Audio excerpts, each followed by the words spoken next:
So today what we are going to look at is AI in Aberdeenshire and the responsible use policy around that. And then we're going to look at a couple of tools that we've got available to us. So we'll be looking at Gemini and we will be looking at Notebook LM. Yeah, so artificial intelligence, it's a branch of computer science. It focuses on creating systems that can perform tasks that would typically require human intelligence. So think of it as a set of tools or a digital assistant that can learn and reason and solve some problems. Now, AI isn't a single thing, but a collection of technologies, and it's been around for a number of years. You'll be familiar with things like spell checkers and predictive text on your phone, but one of the most common types today is generative AI. So this is what powers tools like Gemini, which is one of the tools we'll be looking at. And generative AI works by learning from a massive amount of data to create new original content like text, images, or even code in response to a prompt. So for teachers, AI is not going to replace you, but instead think of it as a powerful collaborator. It can help you automate all those time-consuming tasks that you've got as a teacher. So for example, lesson planning. It can generate quizzes and worksheets. You can create personalized feedback for students. You can summarize text, all those kinds of things. And that's just a few examples. But once you get started, you're going to be amazed with where AI can take you. So by using AI as a partner, it allows us as teachers to reclaim valuable time and energy and focus on what matters most. And that's that interaction that we've got with our students, building those relationships and delivering engaging, impactful lessons.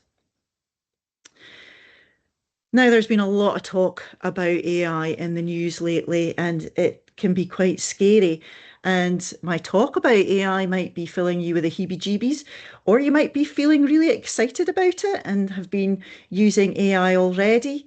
But regardless of where you're at with it, AI is here to stay.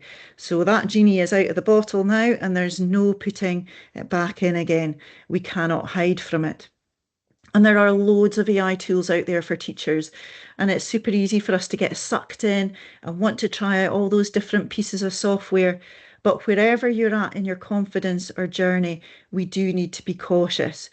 So Aberdeenshire Council have got rules around the use of AI, which we need to adhere to. So we're going to get all that out of the way first, so that then we can get on and see what it can do. So there are two documents that I'm going to direct you towards. We've got the Aberdeenshire Mandatory Code of Practice, or the MCOP for short, and that provides you with instructions and guidance on the appropriate use of IT in Aberdeenshire. So within the MCOP, I'll direct you to section 12, and it's all around the use of AI, and it's important that we follow these instructions. And then we've got the Aberdeenshire AI Guardrails, which is another document to be familiar with. And what I'll do is, because I'm not able to cope with having my double screens on at the moment, I will send you out the links to those afterwards. Bear in mind that you will have to access those through your corporate account rather than your Glow account, because they're in the corporate domain.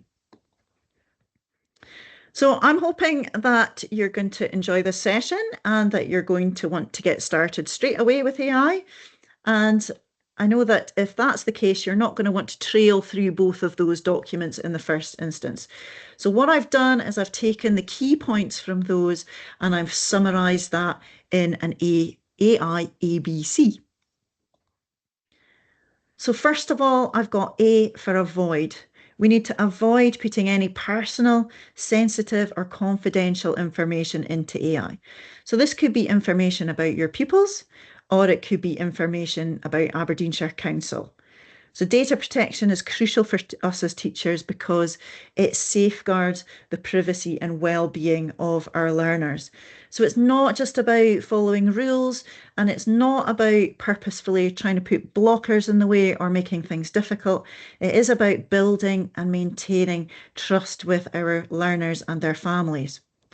Now, legally, teachers and students have got a duty of care to protect student information. So as a result, we've got to be mindful of any tools we use that have got AI in them, because any data that you enter can then be used to train the model further. And so it's crucial that we aren't entering personal, sensitive, or confidential information into these tools. And I can't stress that enough.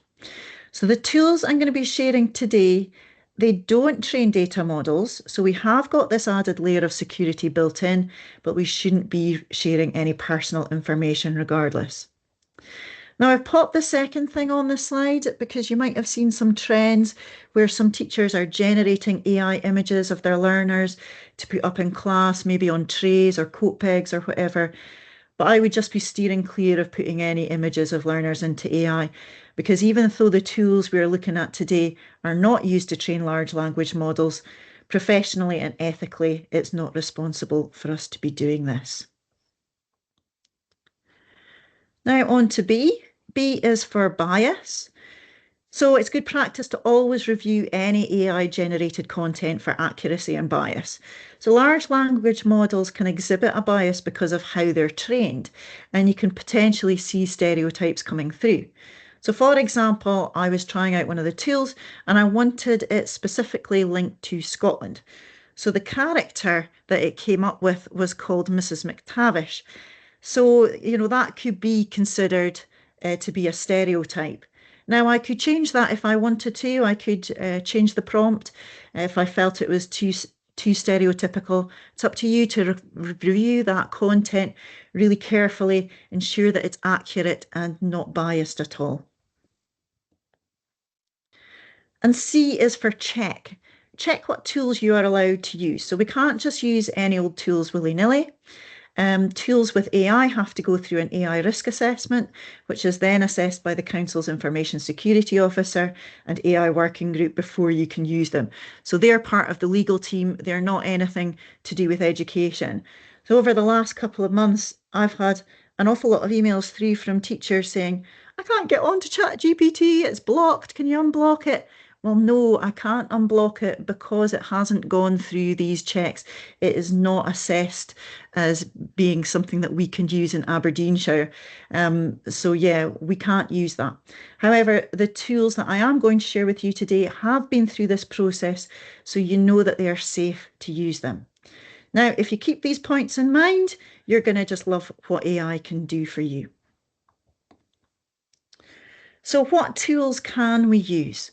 Well, you've got a package of AI support for creativity and productivity through Glow.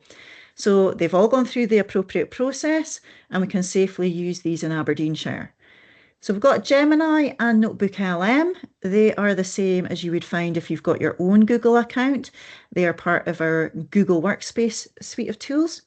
However, there's one key difference in our education one, in that anything that you do within your Glow Gemini and Notebook LM stays within Aberdeenshire.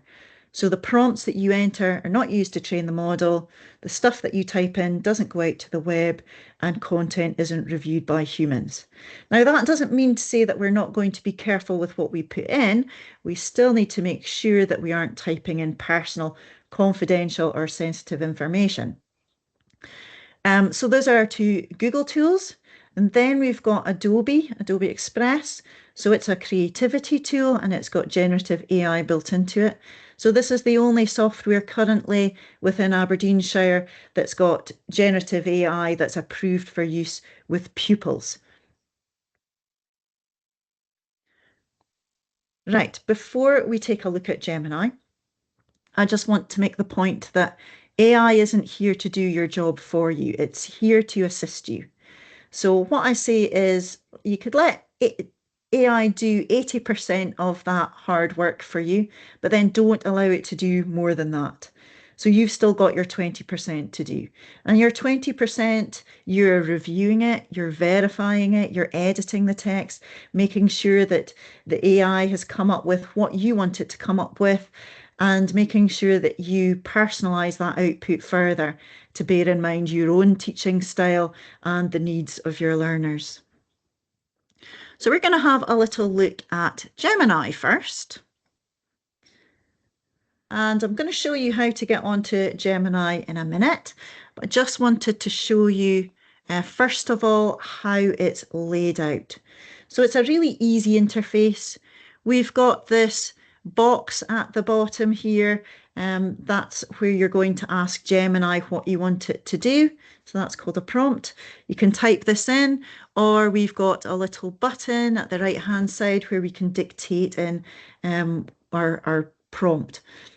You can also support what you put in by clicking on the plus and adding any files, just being careful what files you and documents you want to upload. In the menu on the left-hand side, you click on the three lines and then that opens up the menu for you. So you can see all the previous chats that you've had with Gemini. It's showing on the screen here a big plus to start a new chat, but on your Gemini, you'll have what looks like a little piece of paper and a pencil symbol at the top left instead of this. So this allows you to create your chat.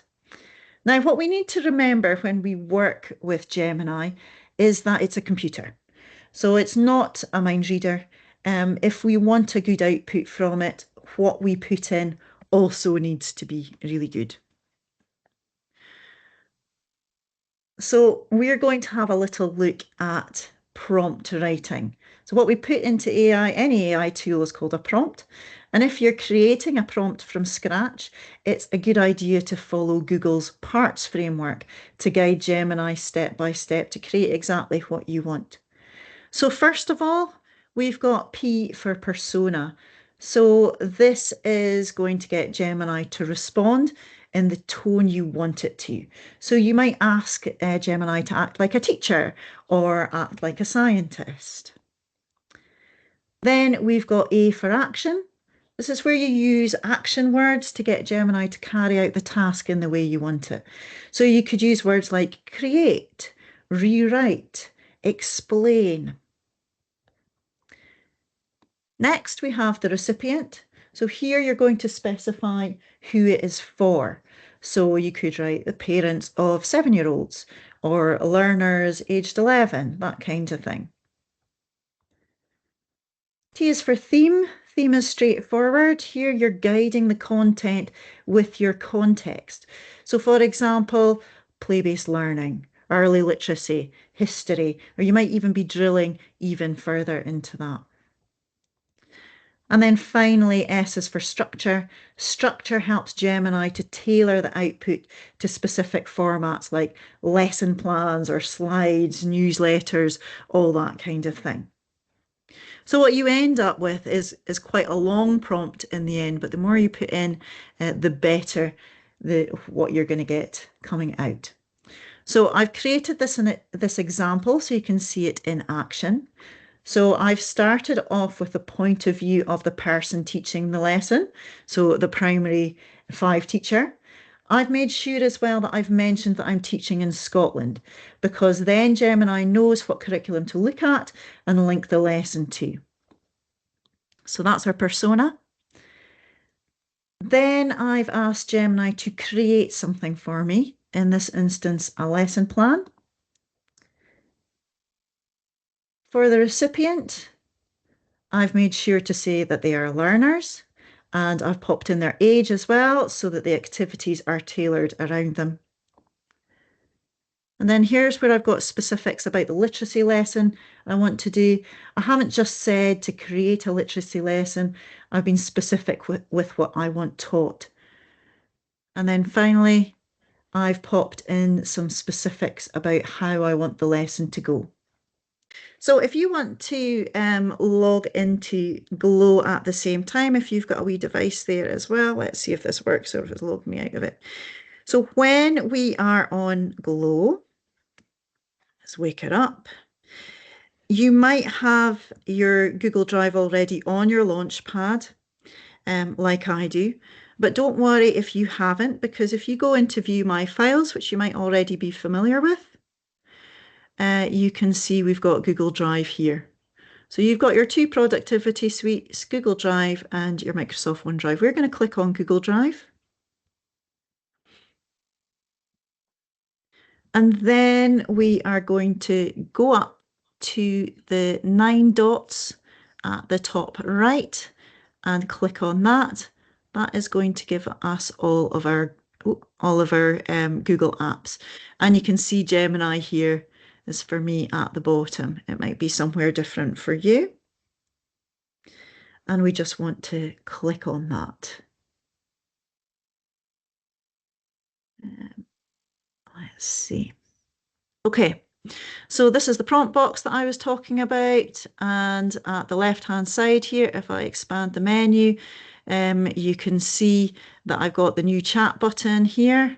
And then down the side, I have got all my different chats that I've done already.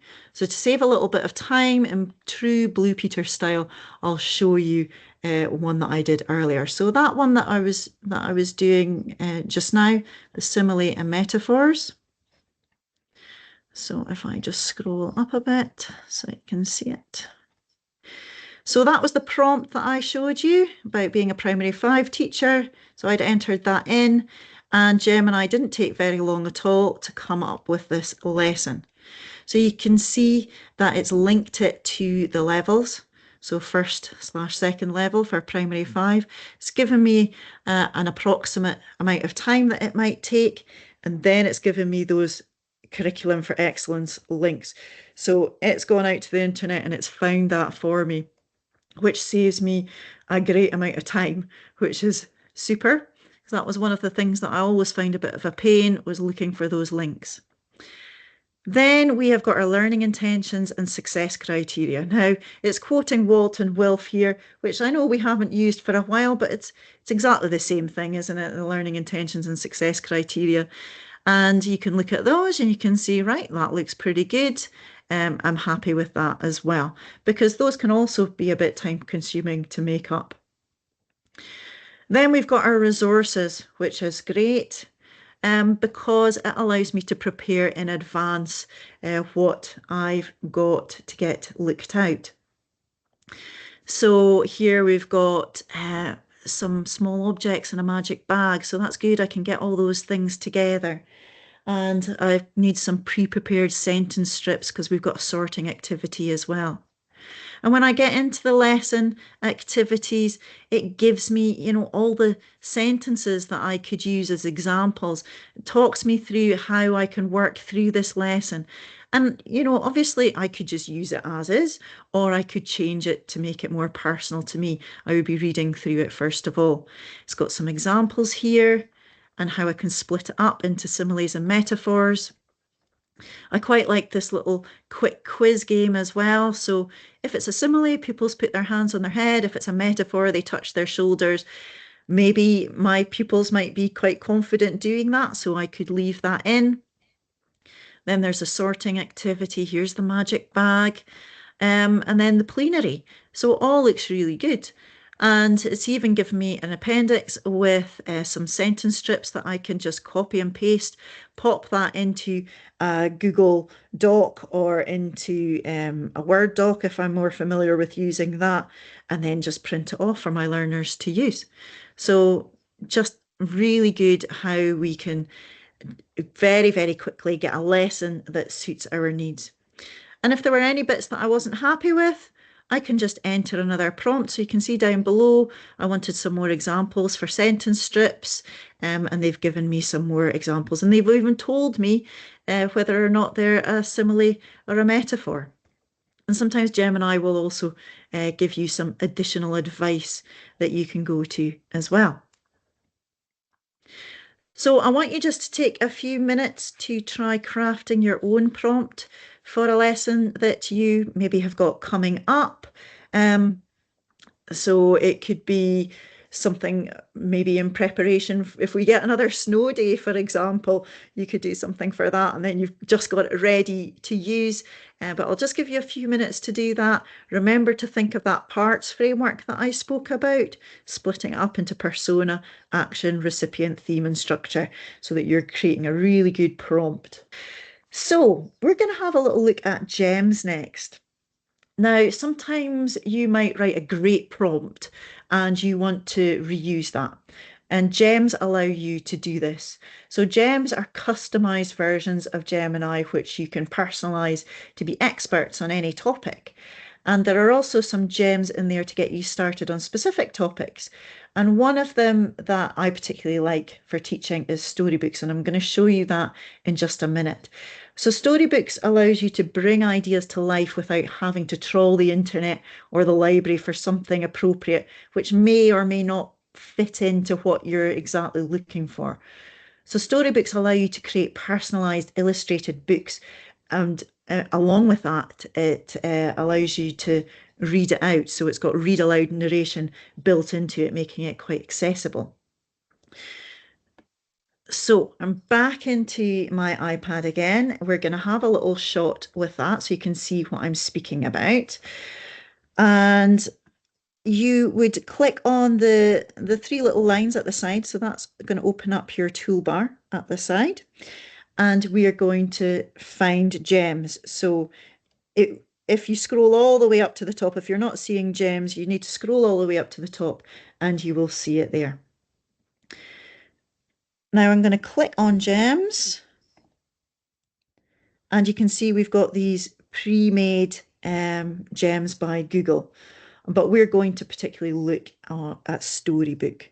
So if you click on Storybook, here's where we can write our prompt in the prompt box and ask for a storybook. So I had typed in create a storybook for a 6-year-old,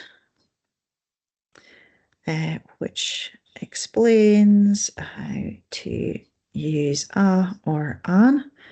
And then I can put in some details. So the main character is a girl called Julia, who lives in a castle, I wish, in Scotland. Okay, and then we say how we want the book to look. So you might want it in the style of like a Disney or anime or something. So I'm going to say make the illustrations in claymation. So it gives it a wee bit of a Wallace and Gromit look to it. Let's see. So it's just going to work away for us and create that storybook. Let's see. It will write a first draft for us. We can then change that however we want. So you could put in further details like saying, oh, Julia's got dark hair, long dark hair, Julia wears glasses, that kind of thing, to really personalize it. So it's good for things like social stories, that kind of stuff. And it's really great to help introduce maybe a new topic or a concept. And then you could take that story, download it, and then upload it into Gemini and ask Gemini to create some follow-up tasks around it. I've even gone back into the prompt and just added in, can you add in a couple more pages where the children will be quizzed on what's in the book, that sort of thing. So you could have this up on your board, your interactive whiteboard, read it as a class, if you wanted to do it.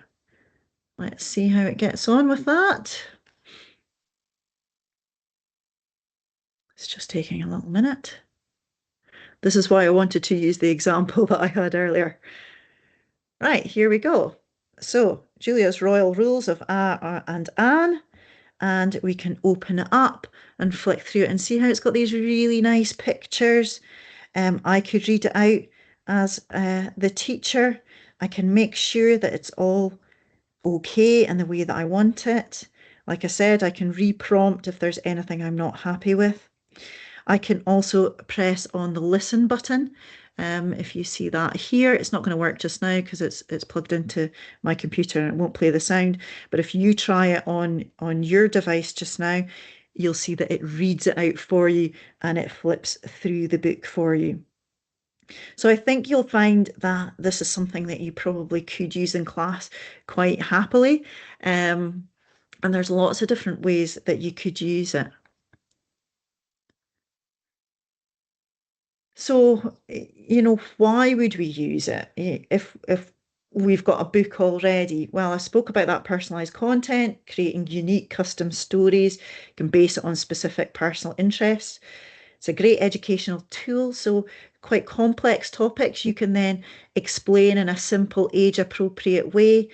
So, say you're looking at photosynthesis or DNA or something like that, you can tell Gemini, right, I want this to be explained to a learner who's age 10, and then it will use language appropriate for that.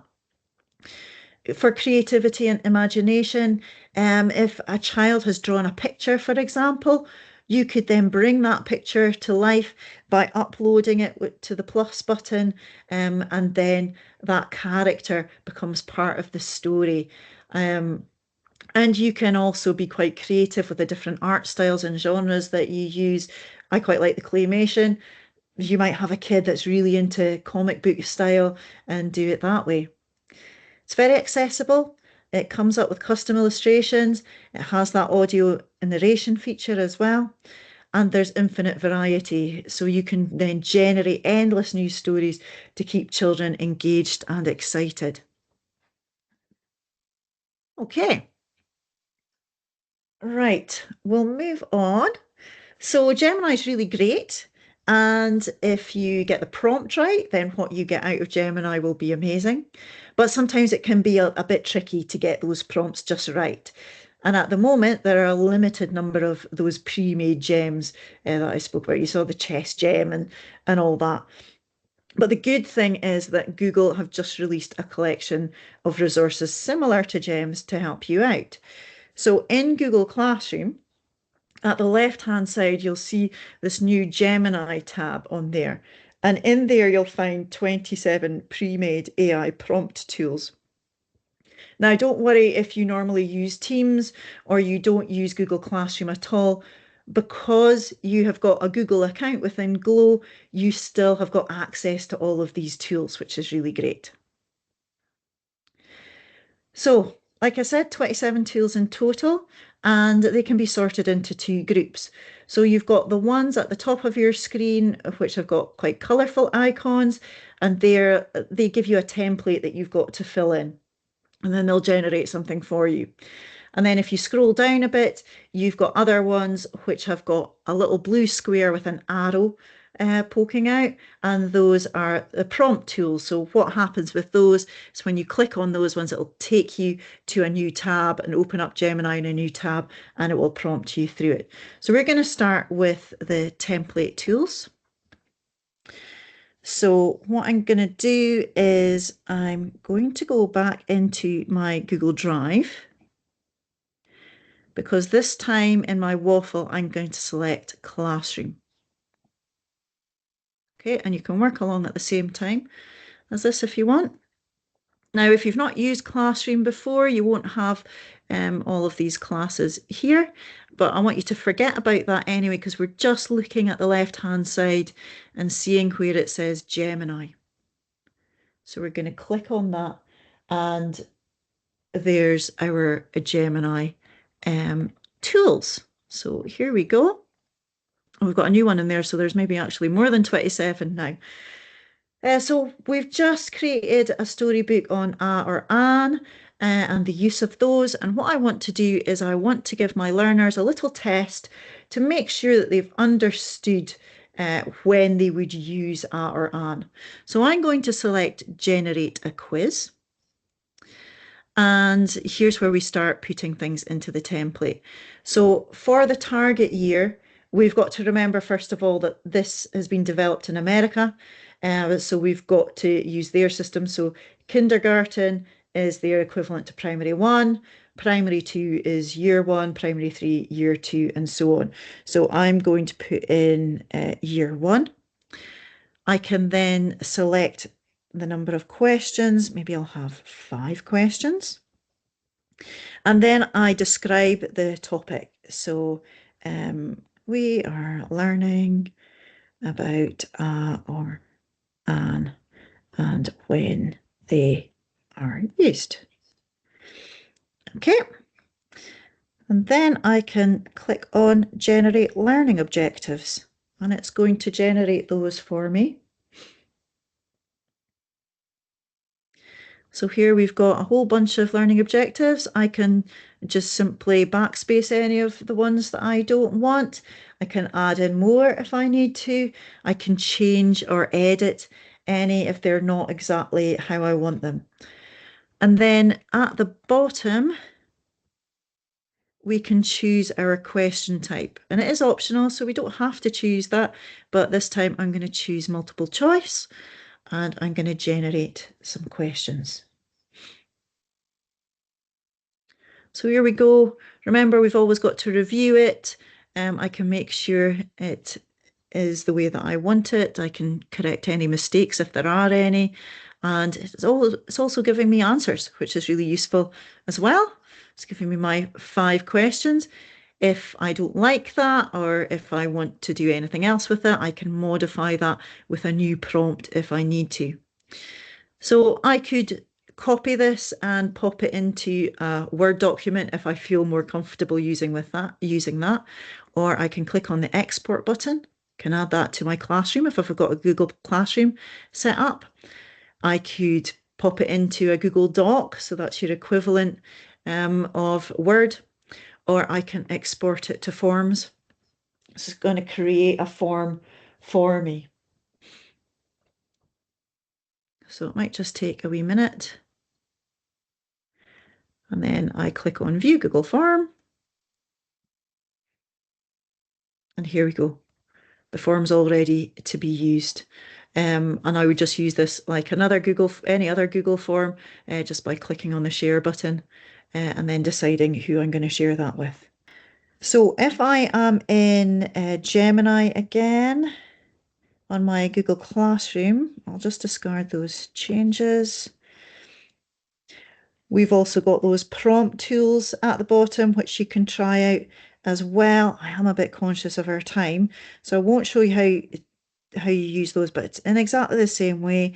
If I just click on this, you'll see that it will come up just as it would in Gemini, but it's popped in that prompt for you. And it just goes through it asking a little bit about what it is you want it to do. So it will just take you through it step by step and then generate something for you at the end. So that's something that you can go away and have a play about with as well. So loads of different tools out there that you can have a shot at. So that was Gemini. And now we're going to take a very quick look at Notebook LM.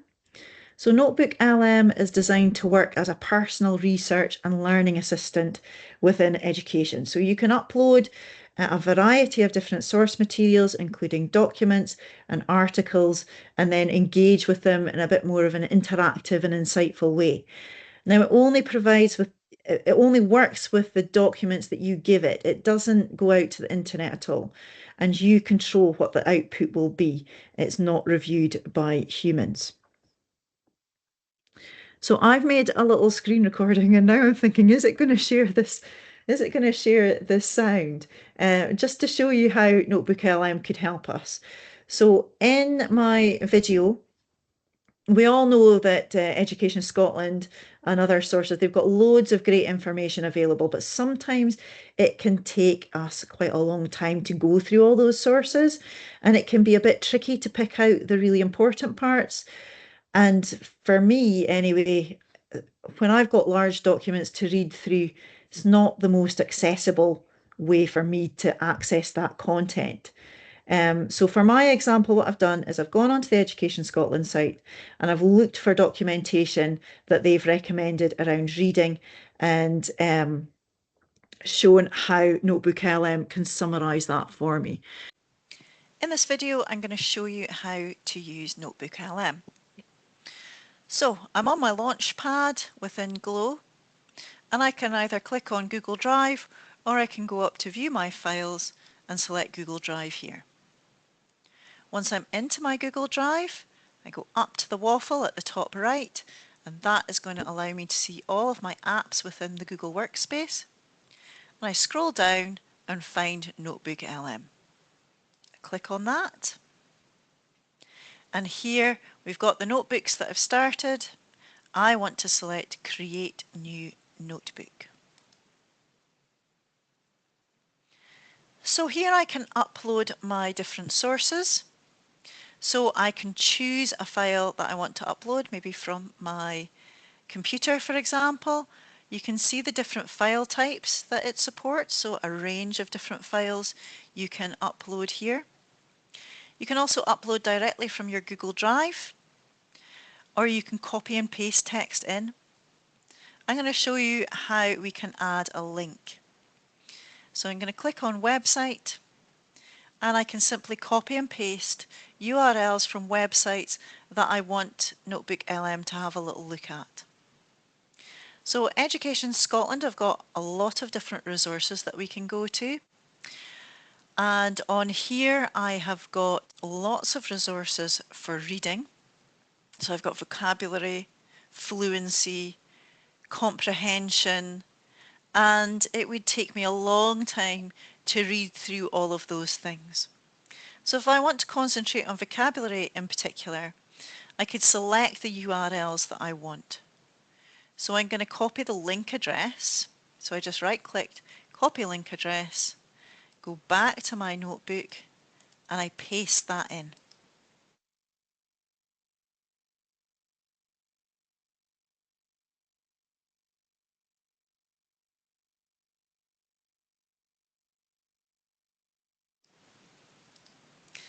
Then I select Insert, and it's now going to go through all of these sources. So you can see how it's provided an overview of the sources. I can then start asking some questions down in my prompt box at the bottom, but I've also got some questions here that I could ask as well. So let's click on this one, and it's going to search through those documents and ask those questions. And you can see when it comes up, it's got these numbers. These refer you directly to which document it got it from. So it's citing those references for you, and you can scroll through those. You can see it's taken all of the information together, it's summarised it all for you. That's going to be an awful lot quicker to read than going through each individual document. And you could continue to ask different questions here. But what I really like is the studio. So the studio means that you can generate other ways of seeing the information.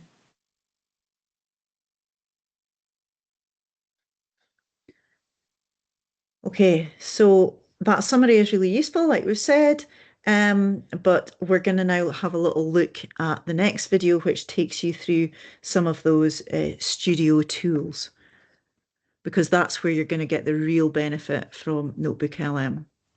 So I've used the studio tools to make the information even more accessible in order to support my professional learning. So you can see them over here at the right hand side. First of all, I used the audio overview tool, and this allowed me to engage with the information in a way that I find a bit more accessible. So what it does is it generates a podcast between two people, and they have a discussion about your documents back and forth. It does take a minute or so, and then we can simply play it. Something actually far more profound than just reading fast. We're talking about reading fluency. The cool thing about it is that I can tap on this interactive icon there, and it will stop the podcast, allow me to ask a question, and then they will resume their discussion answering my question for me. There's this mind mapping feature as well. So here's one I made earlier, and it allows me to make connections between different ideas. Another feature I really like are these little short explainer videos that you can create. It means I can quickly understand complex ideas. Hey everyone, and welcome. Today we're going to talk about building a bridge. Seriously, we're diving into reading fluency, a term you've probably heard sounding out words. And on the other side, you've got comprehension. So you can see as I forwarded through that the video is basically based on a presentation with an audio overview. So have some fun with Notebook LM, explore some of the other features within the studio and see how you get on.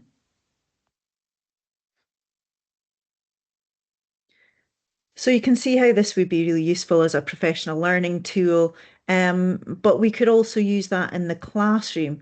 Those summaries could become student-friendly fact sheets or posters. You could display mind maps on your smartboard and then brainstorm with them. You could help to introduce a topic with a video, making it a bit more accessible. You could put that home as a bit of flipped learning so that they could watch it beforehand and then come back in ready to start a topic. There's a Q&A bit as well, so you can create interactive Q&A, turn that into a quick fire quiz. And I really like the podcast. I'll often listen to a podcast when I'm out on a walk, but maybe this is really good for your learners. It could inspire them with role play or writing activities. So it's really good, the studio. It just allows you to transform that research, those tools, and it can be, it could be like PDFs you've got of information that you're learning about the Titanic that you've popped into it. It doesn't have to be stuff from Education Scotland, that kind of thing. And it just makes it a bit simpler for our learners. Now, there's been a couple of new features, and I am conscious of the time that have been added into Notebook LM. They've got this new infographic feature, so I had quickly done one earlier today for you so that I could show you what that looks like. And it's really good. It would take me ages to make up something like that. Obviously got to check it and everything, make sure that it's all okay. But imagine having that for photosynthesis, for example, and it could just create exactly what you wanted when you wanted it.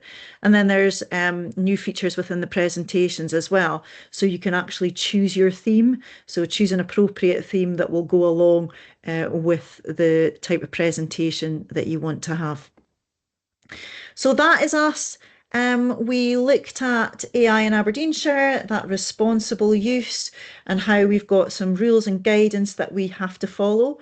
And we looked at those products, Gemini and Notebook LM. We saw how we can write a good prompt and where we can save a bit of time by using pre-made prompts available in Google Classroom. And we briefly looked at the gems and the storybooks in particular, which can help us to personalise learning a bit more. And then with Notebook LM, we looked at how we can upload large documents, and then that helps us to interact with these in different ways, which perhaps suit our learning style better, but also certainly saves us time.